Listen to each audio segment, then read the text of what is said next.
I caught my wife cheating with my best friend. Then the truth hit harder than the affair. I've been married for 9 years. We have 2 kids, Mia, 7, and Leo, 4. I work as a project manager at a mid-sized logistics company. My wife, Elena, is a high school English teacher. On paper, we looked solid. Mortgages, soccer practice, Sunday dinners with my parents, the whole thing. We weren't the couple who posted anniversary photos every month, but we weren't fighting either. Just settled. My best friend since college, Derek, lived 10 minutes away. He was the godfather to both kids. Single, worked in IT at a different company, always the one who showed up with beer when I needed to vent about work. We had a standing Thursday night beer and bullshit session in my garage after the kids were down. Elena liked him. Everyone did. It started unraveling on a random Tuesday in March. I came home early because a client meeting got canceled. Elena's car was in the driveway. The kids were still at after-school care. I walked in expecting to find her grading papers at the kitchen table like usual. Instead, I heard voices upstairs. Soft. Then a laugh I knew too well. I don't remember deciding to go quiet. I just did. Shoes off. Steps careful on the stairs we'd had carpeted 2 years ago because Leo kept falling. Their bedroom door was half open. Elena was on the edge of the bed, still in her teaching clothes. Black pants, the light blue blouse she wore on parent-teacher conference days. Derek was standing between her legs, shirt unbuttoned, hands on her waist. They weren't fully undressed. It wasn't some wild porno scene. It looked almost ordinary. Like 2 people who'd done this enough times that the urgency had settled into something familiar. I stood there longer than I should have. Long enough to hear her say, "He'll be home in 40 minutes," in the same calm voice she used when telling the kids to finish their homework. I cleared my throat. Derek's head snapped up. Elena's face went white so fast it looked like someone drained the blood out of her. No dramatic screaming. Just this heavy, stunned quiet. Derek muttered "shit" and started buttoning his shirt with shaking hands. Elena said my name once, like she was testing whether I was really there. I walked downstairs, sat on the couch, and waited. My hands were steady. That surprised me more than anything. They both came down a few minutes later. Derek looked like he wanted to crawl into the floor. Elena's eyes were already wet, but she hadn't started crying yet. The controlled kind of crying people do when they're still calculating. I didn't yell. I asked the only question that mattered in that moment. "How long?" 3 months, that's what she said. Started after the school's winter formal when Derek had driven her home because I'd been stuck late at work. 1 drink turned into 2. Then the usual script, loneliness, feeling invisible. It just happened. Derek tried to apologize. I told him to get out of my house. He did. I heard his car leave. Elena sat on the opposite end of the couch and started talking. How the spark had gone. How I was always on my laptop after the kids went to bed. How she felt like a roommate who also did the laundry. Classic lines. I'd heard them in 100 Reddit posts before. Never thought I'd be living one. I asked if she loved him. She said no. Said it was physical and stupid and she hated herself. Said she still loved me. Said the kids. Said we could go to counseling. Said she would do anything. I believed the self-hatred part. The rest felt like damage control. That night I slept in the guest room. The next 3 days I went to work like normal. Picked the kids up. Made dinner. Put them to bed. Elena moved around the house like a ghost, trying not to set off motion sensors. We didn't talk about it in front of the kids. We barely talked at all. On the 4th day, I did something I still don't fully understand. I called Derek. Not to scream, not to threaten. I asked him to meet me at the park near the river where we used to go running in college. He showed up looking wrecked. I sat on a bench and told him the truth as I saw it. "I'm not okay with this. You crossed a line I didn't think you were capable of crossing. But I also know Elena. And I know she doesn't do things halfway when she's unhappy. So I need you to answer one thing honestly." He waited. "Was it only physical for you too?" He looked at the water for a long time, then he said no. He'd been in love with her for years. Quietly. Stupidly. Never planned on acting on it. Said the night after the formal he'd told himself it would be once, and then he'd pull away. Instead, he kept finding reasons to be around. Helping with the kids' birthday parties. Fixing the Wi-Fi, staying for dinner. I felt something cold settle in my chest. Not rage exactly. More like the moment you realize the floor has been soft under your feet for longer than you noticed.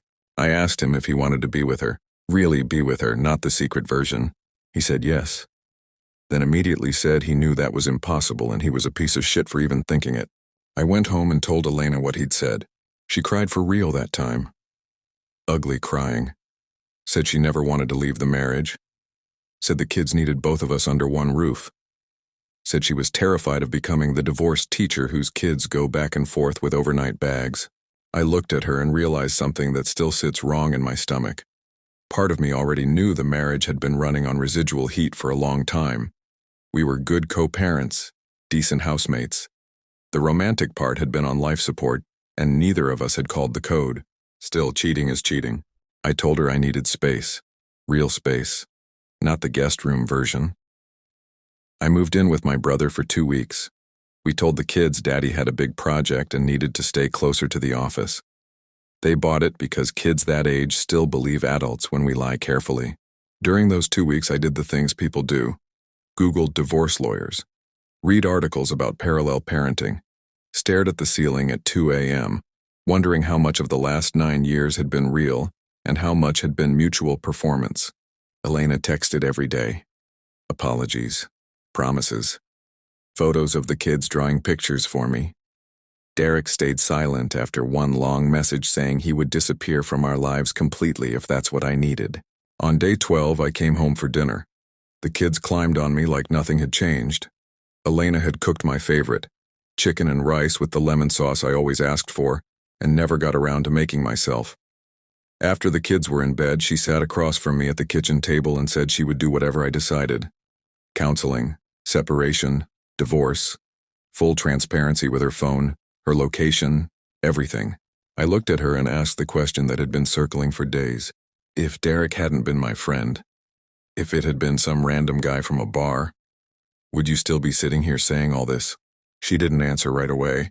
That silence told me more than any speech. I didn't leave that night.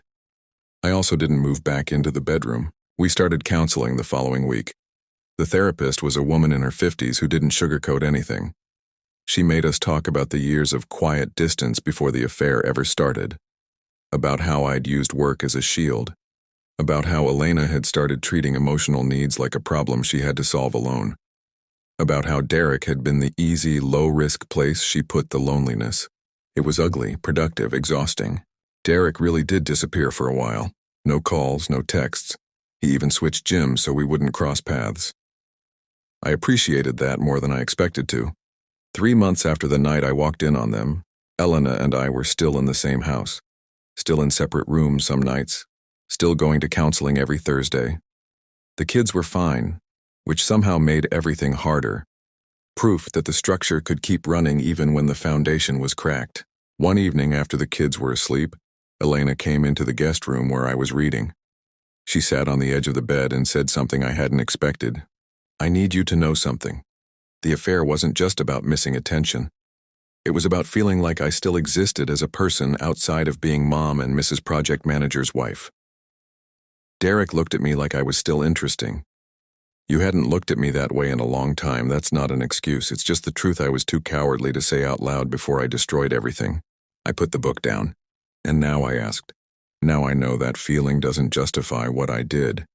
And I know that if we stay, it has to be because we both choose to rebuild something better than what we had, not because we're scared of the alternative. I didn't have a clean answer. I'm still not sure I do. We're still together. 8 months later. The counseling continues. The guest room is mostly used for storage again. Derek is not in our lives. I don't know if I'll ever fully trust the version of Elena who made those choices, but I also don't know if the man I was before the affair deserved the complete trust I thought I had. Some nights I still hear that soft laugh from the upstairs hallway in my head. Some mornings I wake up and the first thought is still, how did we get here? The crazy part isn't the cheating. People cheat every day for smaller reasons than ours.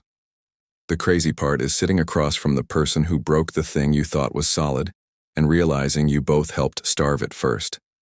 And then deciding, quietly, without any grand speech, to try building something different on the same foundation, knowing it might still collapse later. I don't know if that makes us brave or just stubborn, I only know that every Thursday night, instead of beer in the garage with Derek, I sit on the couch with Elena and we talk about the week without the kids as a buffer. Sometimes it's boring, sometimes it's hard, sometimes it's the most honest conversation we've had in years. If you're waiting for the neat ending where I either forgive everything or walk away clean, I don't have it. Real life rarely hands those out. We're still here. That's the only update I can give. And some days that's enough to keep going.